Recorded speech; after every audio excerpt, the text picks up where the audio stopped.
हनुमान चालीसा पढ़ते वक्त भूल कर भी ना करें ये 7 गलतियां, उठाने पड़ सकते हैं बुरे परिणाम। भक्तों, बजरंगबली को प्रसन्न करने के लिए अधिकतर लोग हनुमान चालीसा का पाठ करते हैं। विशेषकर मंगलवार के दिन हनुमान चालीसा के पाठ करने से मनचाहा फल प्राप्त होता है। हनुमान चालीसा के लिए किसी खास नियम की आवश्यकता नहीं होती है, लेकिन कुछ छोटी छोटी बातों का ध्यान रखना बहुत जरूरी हो जाता है। हिंदू धर्म के अनुसार हनुमान जी की पूजा से शुभ फलों की प्राप्ति होती है। ऐसा माना जाता है कि उनकी पूजा से लोगों की समस्त मनोकामनाओं की पूर्ति होती है और शुभ फलों की प्राप्ति होती है। इसी वजह से उनके भक्तजन उन्हें प्रसन्न करने हेतु कई विशेष उपाय आजमाते हैं। ऐसी मान्यता है कि जो कोई भी भगवान हनुमान जी की पूजा करता है वो समृद्धि, धन और सकारात्मक ऊर्जा से भरपूर हो जाता है। ऐसी मान्यता है कि चालीसा के नियमित पाठ से भगवान प्रसन्न होते हैं और समस्त कष्टों से मुक्ति दिलाते हैं। हनुमान चालीसा में लगभग 40 चौपाइयाँ शामिल हैं। ऐसी मान्यता है कि यदि कोई व्यक्ति हनुमान चालीसा का पाठ करते समय सभी नियमों का पालन नहीं करता है तो उसे पूजा का पूर्ण फल नहीं मिल पाता है। तो आइए जानते हैं हनुमान चालीसा का पाठ करते वक्त किन गलतियों से बचना बहुत जरूरी हो जाता है। लेकिन उससे पहले अगर आप भी चाहते हैं कि बजरंगबली का आशीर्वाद आप पर बना रहे तो इस वीडियो को लाइक करें, शेयर करें और चैनल पर नए हैं तो चैनल को सब्सक्राइब जरूर करें। कमेंट बॉक्स में जय बजरंगबली या जय सिया राम या राधे राधे जय श्री कृष्ण लिखना बिल्कुल भी ना भूलें। तो सबसे पहला है नंबर 1, किसी भी बीच की चौपाई से पाठ शुरू करना। ज्योतिष मान्यताओं के अनुसार जब कोई व्यक्ति सही तरीके से हनुमान चालीसा का जाप करता है तो उसे बहुत लाभ होता है। वहीं आपको कभी भी चालीसा का पाठ बीच की चौपाई या बीच की किसी भी चौपाई से नहीं करना चाहिए। यदि आप हनुमान चालीसा पढ़ने जा रहे हैं तो इसे एक साथ पूरा क्रमबद्ध तरीके से पढ़कर ही उस स्थान से उठना चाहिए। कभी भी बीच की किसी चौपाई से पाठ शुरू न करें। कोई भी पाठ अगर आप कर रहे हैं तो उसे सच्चे मन से करना चाहिए, अन्यथा पाठ करने का फल नहीं मिलता। ना ही आपको बीच की चौपाई से पाठ करना है और ना ही पाठ करते वक्त बीच में बोलना है और ना ही उठना है। नंबर 2, साफ तन और मन से पाठ करना। ऐसा माना जाता है कि आप घर में हनुमान चालीसा का पाठ करते हैं तो हमेशा शुद्ध तन और मन से मंदिर में दीप प्रज्वलित करके हनुमान जी का ध्यान करते हुए पाठ करें। नंबर 3, तामसिक भोजन और मदिरा का सेवन। आप हनुमान चालीसा का पाठ करते हैं तो सुनिश्चित करें कि आपको भूलकर भी तामसिक भोजन और मदिरा का सेवन नहीं करना चाहिए। ऐसा करने से आप हनुमान जी के क्रोध का पात्र बन सकते हैं। हनुमान जी बाल ब्रह्मचारी हैं और हमेशा मांसाहारी चीज़ों से आपको भी और शराब से दूर रहना ही चाहिए, तभी आपको पूजा का पूर्ण फल प्राप्त होगा। नंबर 4, किसी से व्यर्थ का झगड़ा नहीं करना चाहिए। अगर आप हनुमान चालीसा का पाठ करते हैं तो ध्यान रखें कि आपको भूलकर भी किसी निर्बल को सताना नहीं चाहिए और किसी से व्यर्थ में झगड़ा नहीं करना चाहिए। अगर आप हनुमान चालीसा का पाठ करते हैं तो ध्यान रखें आपको किसी का भी अपमान नहीं करना चाहिए और किसी के लिए भी अपशब्दों का प्रयोग नहीं करना चाहिए। आप अगर हनुमान चालीसा का पाठ करते हैं तो आपको गरीबों को भी नहीं सताना चाहिए, बल्कि गरीबों की सहायता करनी चाहिए जितनी आपसे बन सके। नंबर 5, जीवन साथी को छोड़कर किसी अन्य रिश्ते में बंधना। यदि आप विवाहित हैं और हनुमान चालीसा का पाठ करते हैं तो आपके जीवन साथी के अलावा किसी और से कोई भी रिश्ता जोड़ने की बात नहीं सोचनी चाहिए आपको। ऐसा करने वालों को कभी भी हनुमान चालीसा का शुभ फल नहीं मिलता है।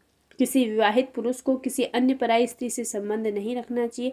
अगर कोई स्त्री भी हनुमान चालीसा का नियमित रूप से पाठ करती है तो उस स्त्री को भी अपने पति के अलावा किसी अन्य पुरुष से संबंध नहीं रखना चाहिए।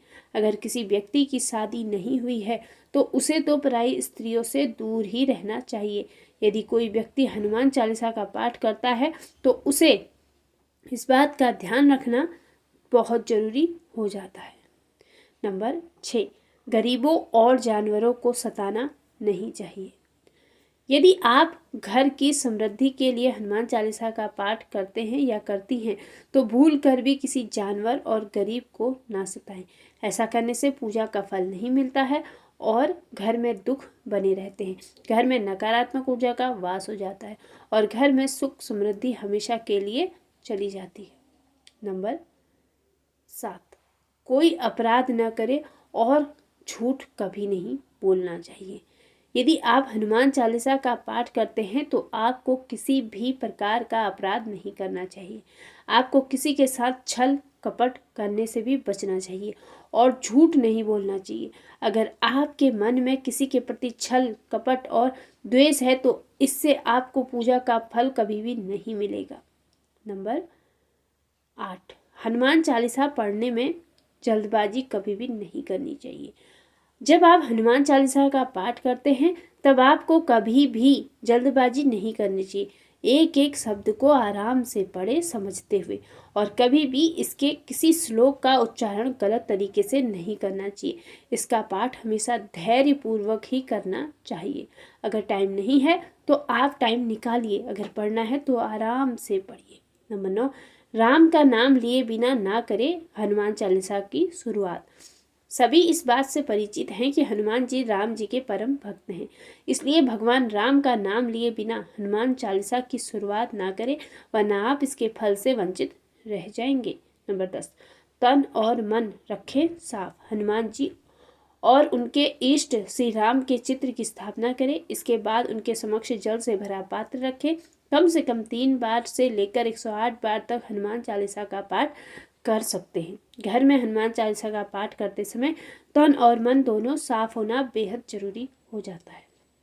नंबर 11, मन में ना लाए अनुचित ख्याल। हनुमान चालीसा का पाठ करते समय मन किसी भी प्रकार मन में अनुचित ख्याल नहीं आने चाहिए। प्रयास करें कि चालीसा पाठ का समय रोज एक ही हो। विशेष दशाओं में जैसे आप यात्रा तथा सोते समय भी चालीसा का पाठ कर सकते हैं। नंबर 12, मंगलवार और शनिवार को हनुमान जी के दर्शन। हनुमान चालीसा का पाठ करने वाले को मंगलवार और शनिवार को हनुमान मंदिर में जाकर हनुमान जी के दर्शन जरूर करने चाहिए।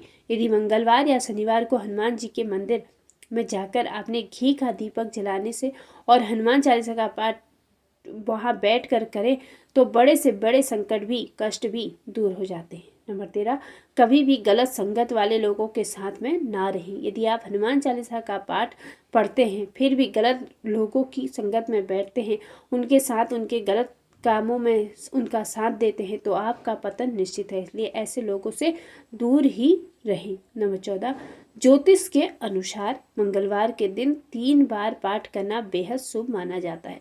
जब भी आप पाठ करें तो सबसे पहले एक पात्र में जल भर कर रखें। इसके बाद हनुमान चालीसा का पाठ संपन्न हो जाए तो उस जल को ग्रहण करें। इससे आपको लाभ तो मिलेगा ही, साथ ही हनुमान जी भी जमकर अपनी कृपा आप पर बरसाएंगे। नंबर 15, सूतक काल। परिवार में जब किसी इंसान की मौत हो जाती है तो वहाँ सूतक काल मान्य रहता है। जब तक ये सूतक काल रहता है तब तक हमें हनुमान सहित किसी अन्य देवी देवताओं की पूजा नहीं करनी चाहिए। इस दौरान मंदिर में प्रवेश भी नहीं होता है। तो दोस्तों, कैसी लगी आपको वीडियो कमेंट में जरूर बताएं और अगर वीडियो अच्छी लगी हो तो लाइक शेयर और चैनल पर नए हैं तो चैनल को सब्सक्राइब भी जरूर करें और कमेंट बॉक्स में जरूर लिखें जय बजरंगबली, राधे राधे, जय श्री कृष्ण या जय सिया राम। जो भी आपको पसंद है उसको जरूर लिखें। तो मिलते हैं अगली और नई जानकारी के साथ, तब तक के लिए राधे राधे, जय श्री कृष्ण।